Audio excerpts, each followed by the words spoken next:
are listening and some of you are watching. What's our chat and our podcast, News from Other Dimensions. We're very grateful to be here on Twitter. It's nice to have an audience that doesn't just believe information, but actually looks things up. A lot of the stuff is over my head, the scientific stuff that's put on Twitter, but it's nice to be close to it. I think it brings us closer to the truth. So what are we going to be discussing today? And why would I think that I have the right to discuss any of this with you? What we're discussing today is, what is death? Well, say, you died, that's it. No, actually, that's not it. Because you see, when your physical body dies, it takes 3 days for the rest of your energy bodies to disengage from your dead physical body, but those parts of you are not dead. And there's a part of you which is your etheric body, which is your electrical system that's in the shape of a body. It doesn't die for 3 days. That's why, for those of us that know a lot about death and dying, we are horrified when you do autopsies immediately after death, because the truth of the matter is that assemblage of bodies, which ends up being one physical person, is not necessarily dead. That's why people wake up in the morgue. That's why they wake up buried in coffins. That's why some cultures actually burn the physical body, because they want to make sure that the rest of the energy bodies separate totally and have no place to return to. Which brings us to the interesting thoughts having to do with the pyramids. Well, what does pyramids have to do with death? What do you think the pyramids have to do with? The pyramids have to do with somebody who died, but that society doesn't want to let go of them. One of the issues I have with getting things straight and centered and the rest of that is because I am not as aligned with my physical body as I should be. And there's a lot of symptoms of that. One of which is this, adjusting things like, oh, darn, I hadn't noticed that. So I'm just explaining for you to understand. So the Egyptians, if somebody important died, they broke their backs to keep that dead body as alive as possible. Because, which you did not know, because that meant that they had entrapped, grab onto the spiritual body, which is the astral spirit of the person. Also the etheric body, which is the one that can turn people into robots, but with a lot of strength. So they extended life with the pharaohs by making sure that the physical vehicle of the pharaohs was not destroyed. And what do? The people that we love, we have to know why they died. Why don't you ask somebody who's psychic why they died, rather than the guy in the morgue? Allow that body to have its process. But I'm not being judgmental, because we didn't know this. I didn't know this either until maybe 20, 30 years ago. But we have to have more respect for other cultures, and we will be making wiser decisions because they've always taken into consideration the other dimensions. And our professionals are not allowed to do that. They need to prove everything on the physical dimension. But let's go into the next question that somebody asked, which is why I set up this chat. Why do people that are really spiritual say that when you die, that's when you're really alive? That's a very good question. And for that, I need to put up a graphic, which is this one. And for those of you that are listening to podcasts, this is the graphic I always put up that has all of the bodies, the physical, the etheric, which is the electric, the astral, and then you see here all the chakras, the strings. Okay, so what is it of ours that does die when we die? When we say on this planet that we die, it's the physical body that dies. The rest of them don't, as I just explained a moment ago. So When the physical body dies, your astral spirit, which is your astral emotional body, is released totally. When you go to sleep at night, you can astral travel. That's your astral spirit separating from your physical body and going to accomplish some chores. What do I mean by chores? Stuff that's kind of routine, uh, that's work, and it usually has to do with healing other people and groups of people. Like a lot of us, when there's a war someplace, our astral body gets together with other astral bodies, and we go to that area and we start to clean up the garbage in the other dimensions. A lot of people do that and they're not even aware of it. So, but when you die, your physical body no longer has a responsibility. When your physical body dies, your spirit, which is your astral spirit, doesn't have a responsibility any longer to kind of hang out near you with what would be the drudgery of a life on the physical dimension. And that's what it's all about. The drudgery of life on the physical dimension. The getting sick, the having surgery, the having pain, to have somebody that you love die. That doesn't happen in the other dimensions because people don't die. The spirit doesn't ever die. So you don't get that permanent loss. You have different intentions, you can have discrepancies, you can have all sorts of things, but you don't get that loss, which is the worst thing that does happen.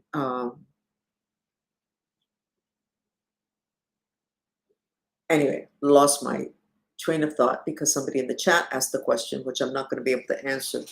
Fred really wants to know what his mission is, so he wants me to ask somebody who's dead. Why? Because dead people are very good psychics, but anybody in the other dimensions is a good psychic. Anybody and everybody. But what's your intention? So if you ask a spirit that's not a nice spirit a question, they can answer it totally accurately about anything. But what's their intention? Because they will manipulate the information if their intention is to take you down, to block you, to stop you, to confuse you. So Fred, we're not going to ask a spirit about your mission, because what I was told a long time ago is that people need to find their mission on their own. What they have to do is say to God, I'm available. I don't know what it is. I don't know what it's going to look like. I'm not demanding anything. I just want to do what I said I was going to do before I was born. So just do that, Fred. Many years ago, I used to tell people what I would get about their mission. I think every single one of those individuals said to me, no, that's not it. And yet I know I was right. And I'm sure that years later, there was like, oh, Frances told me this. In my case, if I had ever been told that I was going to initially start my mission by working with sick children, I would have said, not going to happen. That is not my mission. I cannot tolerate seeing children in pain. Why on earth would I do that? This doesn't make any sense. That's how I started my mission. So I would have said no, Fred. So continuing. So for people that are deeply into metaphysics, that are deeply into spirituality, we know that when we're born, it's like being put in prison, because you have a physical body basically that's almost controlling all the other bodies, except it doesn't have the information it needs to make the best decisions, because its information, at least in this part of the world, is limited to what society finds acceptable, which is the stuff associated with the physical dimension. By the way, physical dimension is not where cause resides. Therefore, you're never going to get to the cause of the issue, which is the problem with modern medicine. Thank God there's a lot of doctors that are very instinctive, and they will allow their intuition to guide them, having to do with what tests you need or what they feel. When I had surgery decades ago, the conclusion was I had multiple sclerosis. I had multiple sclerosis for 1 weekend, Friday to Sunday to Monday. On Monday, the doctor called and said, you know what, I just don't think you have multiple sclerosis. Don't think, which really means his intuition was saying that's a wrong diagnosis. He said, let's do another even more invasive test. You have to agree to it and we'll find out. And they did. And they found out that I had a disc that had ruptured inside the spinal cord. The whole point of the matter is his intuition guided him. But we're generally not allowed to do that. So being born within a society that does not allow us to integrate the needs, the issues, our mission. Being born kind of truncates all of that. You really have to work very hard. Now, today, there are many of us, me included, probably all of you that are listening, that would have been more comfortable in a different type of environment than we live today. The level of our spirituality, we're not talking about good people. We're talking spirituality. It could be bad. It could be with good intentions or bad intentions. The level of our spirituality basically puts us in a place. Can you believe I lost my train of thought again?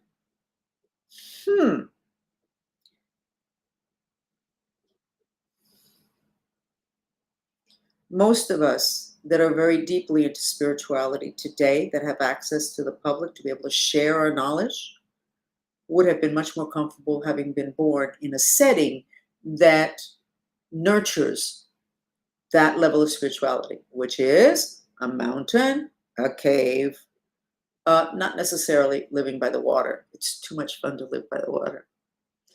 It stimulates your second chakra, which is the sexual one. It's the sexual chakra.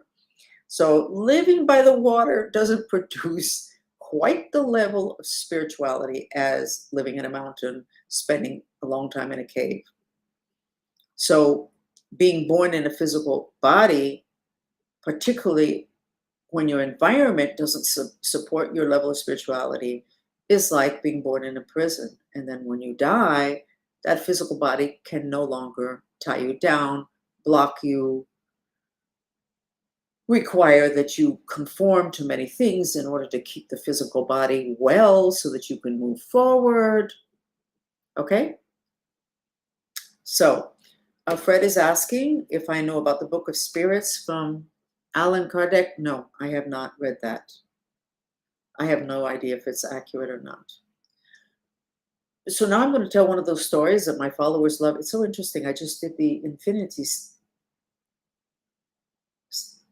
shape right here. I guess that's to know whether I'm going to say it. Maybe that infinity shape is going to protect me. A lot of my followers like it when I say these kinds of stories, even though they really are extremely painful. Actually, I'm not going to say that story because I think too many people go into shock. So, and it really, I love to teach, and that story would really be very instructive, but I'm not going to say it because it's not to my advantage. And darn, after all these years, I kind of need to identify when it is that I need to stop sharing the level of information that we're going to let it go. So I lived in Tibet for a year. Part of the year I was in a cave, which I was not aware of until a couple of months ago, is in a mountain that is extremely sacred, and that NASA has an installation at the top of it. That's interesting.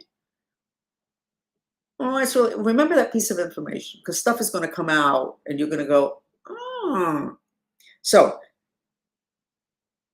I learned how to help people to pass, to die. Well, how can you help somebody to die? What do you inject them with too much morphine in their heart? No. See, you just put too much importance on the physical dimension. No, that's not it. When you die, as I said before, your astral spirit has to separate from this body and move along in its path. I don't know very much about that path. It's not my job. Like I say, not my job. In between incarnations, not my job. When you get off planet, it was not my job until recently. I think maybe I'm getting more into that. But in this case, not my job. What happens to the spirit once it separates? So I had experience in dealing with people that were dying, that were in a lot of pain, whether it was physical or emotional. And I'm a Cancer, so I can't stand to see people suffer.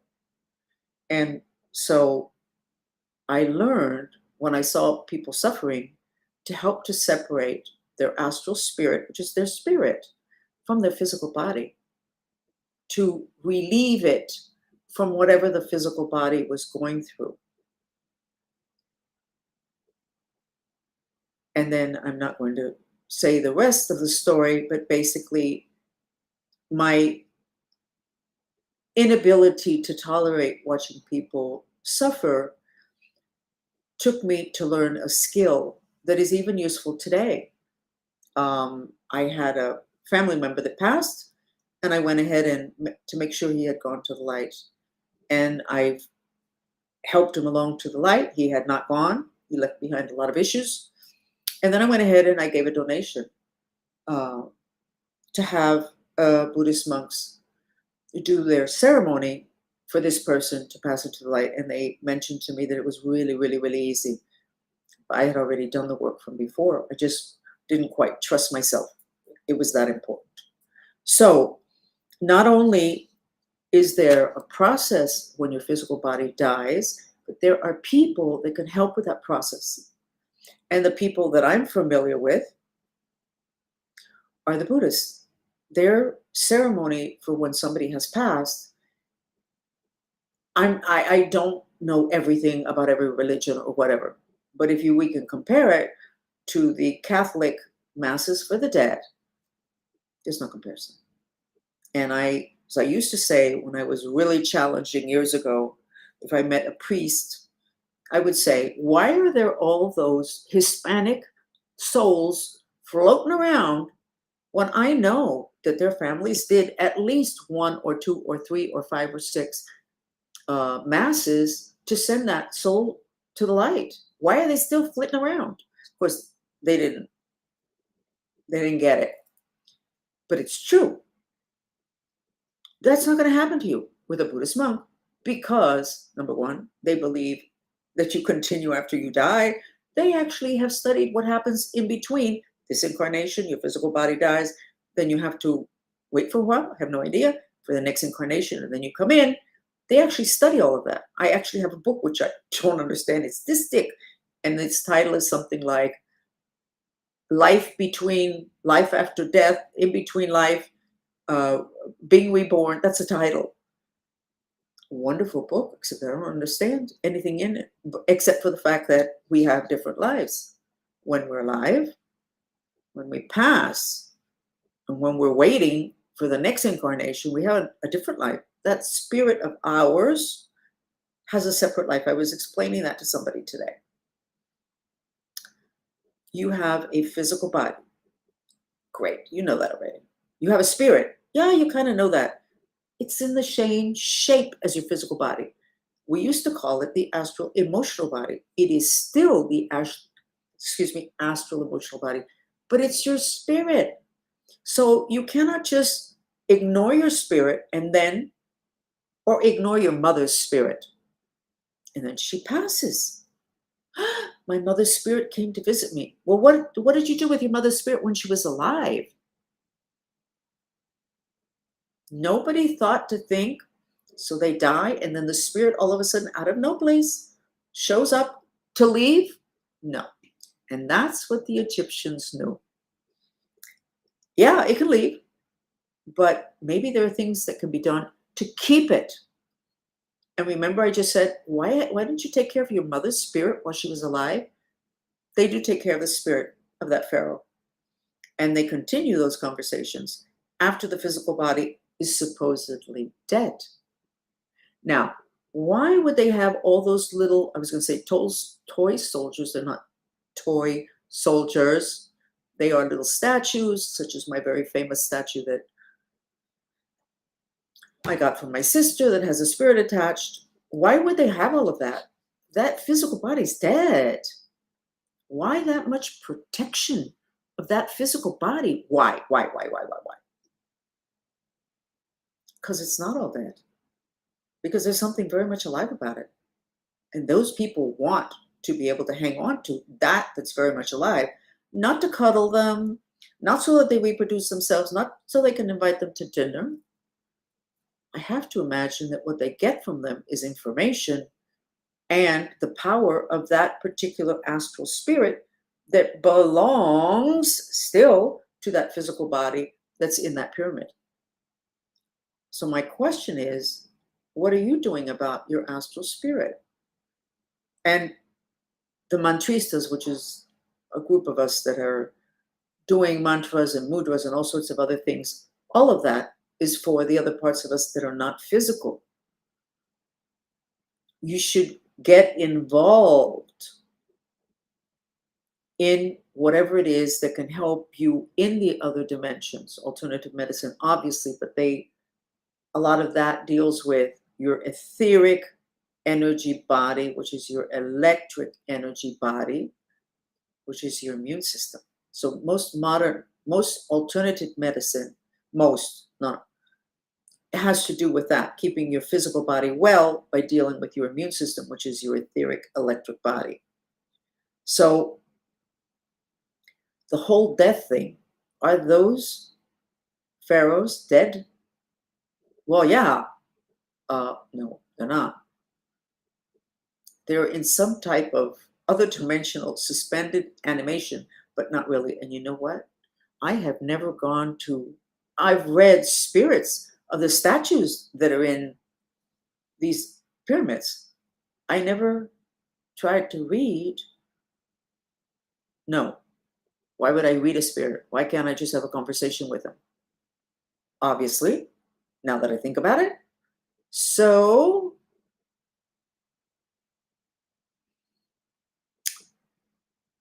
give me a second. I'm going to talk to one of them right now. If you're a mantrista or a follower of mine, you know I do this all the time in Spanish.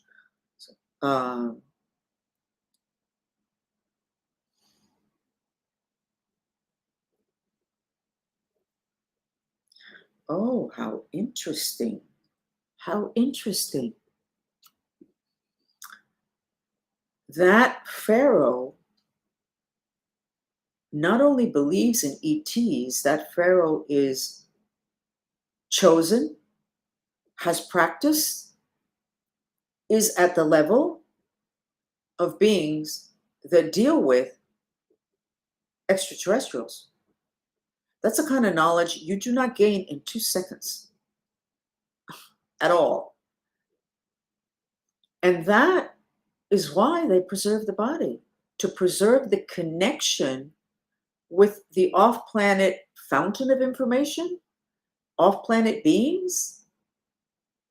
I don't quite have that information, though I'm going to continue the conversation.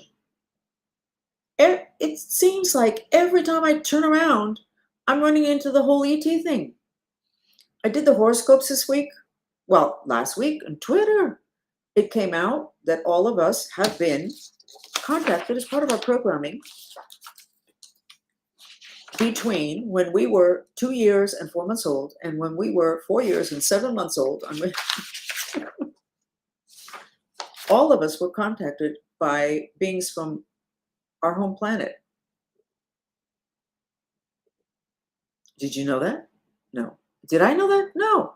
It came out on Twitter. So I'm like, okay, come on. We need to go back to normal things like chakras and aromatherapy and releasing the spirit. That's not where all the roads are leading to. All the roads are leading to everything having to do with aliens. But it turns out that we are aliens too, because originally there were no humans on planet Earth, and the Earth was owned by the Nagas, which in feng shui are called dragons. They're the reptiles, the dinosaurs, the snakes, depending upon what era, what age. The flying dragons in Mexican culture, they're the ones that own planet Earth before the human beings got here, which we weren't human beings. We were beings from other places. We got here, we became human beings, and who knows where that word came from. So every place I turn now, something that I've never been allowed to talk about, now it's everywhere. And it would appear, being it that I haven't gotten some particularly aggressive phone calls, that I can't talk about this. So we all have to be, there we go back to the theme of death, dying, why it's considered, by being born is considered, going to prison and dying is considered a liberation. And we end up with the pyramids and with the ETs. And that is not a favorite subject of mine because it's a very dangerous subject because of everything that has been hidden. I'm going to say it. All you government people, relax, because what I'm going to say is not going to be a problem for you. Just relax. I started my mission without even knowing it, taking care of mainly autistic kids for 2 years. I took care of, I think it was 50 or 60 kids. Okay. It turned out that 10% of those children were autistic due to the family being involved in black magic. Those ceremonies will really set you back. But, and this, see, my mind is slipping really badly right now. So this is an interference. Now I got to get back and find out what I was talking about. I'm getting major interference right now. So somebody's not happy with me saying this. I got it. One of the autistic kids that I was taking care of, I won this round.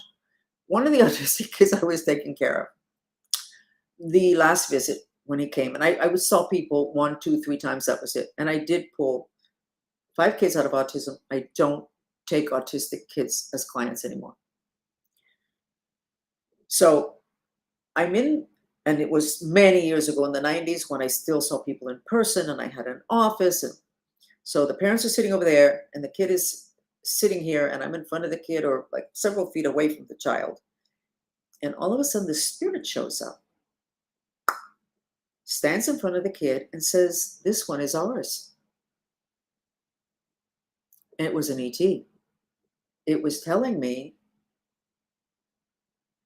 "You're not getting this one." Well, what was I getting this kid? I was going to try and help him and his family that he not be autistic anymore. The alien said, "This one is ours." So I shut down the session. I told the parents exactly what happened, which is 99% of the time, that's what I do. Sometimes it's just simply not to my advantage. But I said to the parents, "This happened. I don't understand it. It wasn't just a spirit. It was an ET. I cannot help you." "No, but who are we supposed to go to?" I said, "I have no idea. But I have to say that it doesn't make any, it would not be good even for you to continue to work with me because it's really obvious that somebody heavy duty does not want that to happen. I can't help you." So I don't really know what that family walked out of my office saying, if I was crazy. I did not charge them for the session, so they wouldn't have said, "Oh, that's, she just didn't want to, she wanted to make easy money." That was never an issue. And I was shocked. And the decision I made was the correct one because there's no way that I was going to take myself down by taking on this ET that was obviously part of a group in order to help one child when my goal was to help a lot of children. So I have other stories. I think we're going to make this a 30-minute chat. And then, so I have to tell this story fast. When I first started with my office and I got clients and we're talking about death and dying, etc., and totally connected to ETs, I ran into, my clients were well-to-do and almost all of them had black magic. And I didn't believe in black magic. I thought that was dumb, superstitious, low-class people that kind of, whatever, didn't have enough to do. Well, I was wrong. So I started reading for people, and my training is, it doesn't matter how crazy it sounds. Whatever you read, you say it. That's it. Don't worry about consequences. Just say it. So I'm reading these clients. I don't believe in black magic. And every other one of them had black magic. Somebody had done some kind of a curse on them. So I remember one man, I said, "Listen, I think somebody did some black magic on you 20 years ago." And then I just sat there because I didn't believe in it. And the person said, "Oh my God, that's when everything went south. My father died, my company, everything makes sense." And I'm sitting there going, okay. Once that happened often enough, I believed it. But then I went to, how do they do that? Because a lot of the times it was an ancestral curse. which means it was done 100 years ago, 200 years ago. 100 years, 200 years, how is that still an issue? But it was. Okay, so I go ahead, and one day, no clients, and I went, I want to know how they do this. How do they do this? And all of a sudden, I could see a santero, a curandero, somebody, a black magician. He's doing his ceremony, and he's petitioning to do something terrible to somebody. And there's an opening, there's a channel. That channel opens to off planet. And that petition goes to off planet, and a being from off planet responds and says, I'll do that. There's always an exchange. That being is able to trolley on into Earth, and now it has the obligation, it's an exchange, to make sure that that curse, if it's ancestral, lasts to who knows when. I think it's 6 or 7 generations. I don't really know. So the really strong curses and hexes, or whatever it is that you call them in English, are with the help of aliens. So you can see where I get like a little bit crazy when people, well, do you think they exist? Oh my God, where have you been? I think there has to be a resistance. I know there's a programming by the spirits for people not to recognize that they exist and to make us literally dumb on that subject. But honestly, at this point, everybody really should have accepted something that we've known forever. But it's true. Today's society has not really supported us believing that. And a lot of good people get really crazy if you're very spiritual, because they think maybe you're going to end up having a foot in magic. I hope you have a foot in magic. There's 2 kinds. What's your intention? And I don't like ceremonies, but you can create magic with your mind, because that's the only way you can create magic, not with a little ritual. It's your head. Okay, we're past it. Let me see how upset my editor's going to be. He'll be fine. He loves this subject because he's a Mayan. He's Mexican, Mayan. They love all of this.